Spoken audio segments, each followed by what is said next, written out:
Hi mga ka-Paramount! Welcome sa aming YouTube channel. Kung bago ka lang dito sa aming YouTube channel, please like, share, and subscribe para lagi kang updated dito sa mga informative videos kay Paramount.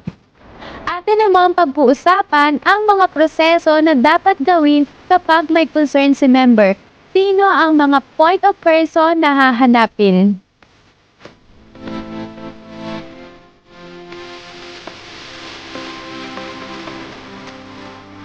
Kung ikaw naman ay may concern, maaari mong gawin ang mga sumusunod.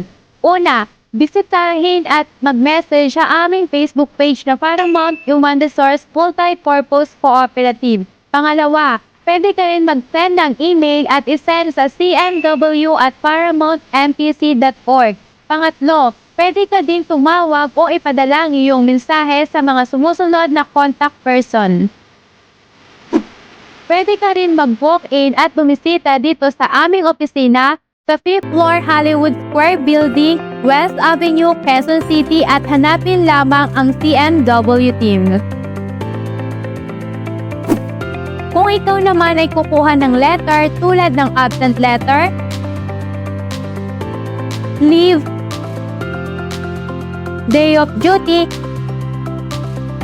magdala ka lamang ng appointment slip na may pirmado ng inyong head or custodian na may kumpletong detalye.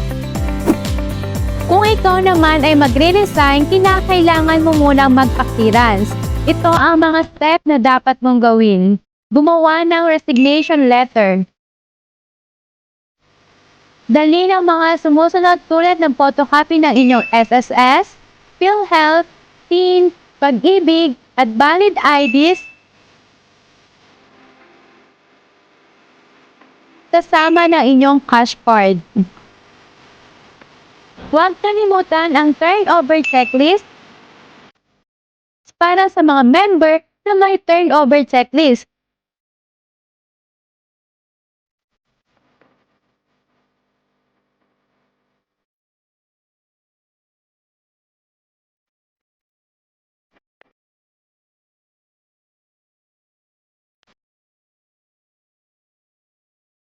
Kung ikaw naman ay mag-a-apply ng ating po-upload, ay mag-fill out lamang ng po-upload form na makukuha sa opisina ni Paramount.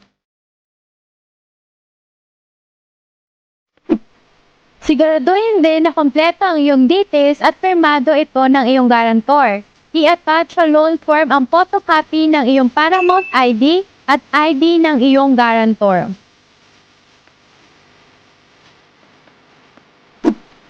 At ito ang ating simpleng video tutorial. Sana may bago kang natutunan at makatulong sa iyo ang video na to. Pwede mo ring i-like and follow ang aming Facebook page. At kung bago ka lang dito sa aming YouTube channel ay welcome ka. Pwede mo ring i-subscribe at pindutin ang notification bell para lagi kang updated sa mga bago naming uploads dito kay Paramount. Hanggang sa muli mga ka-Paramount, thank you for watching!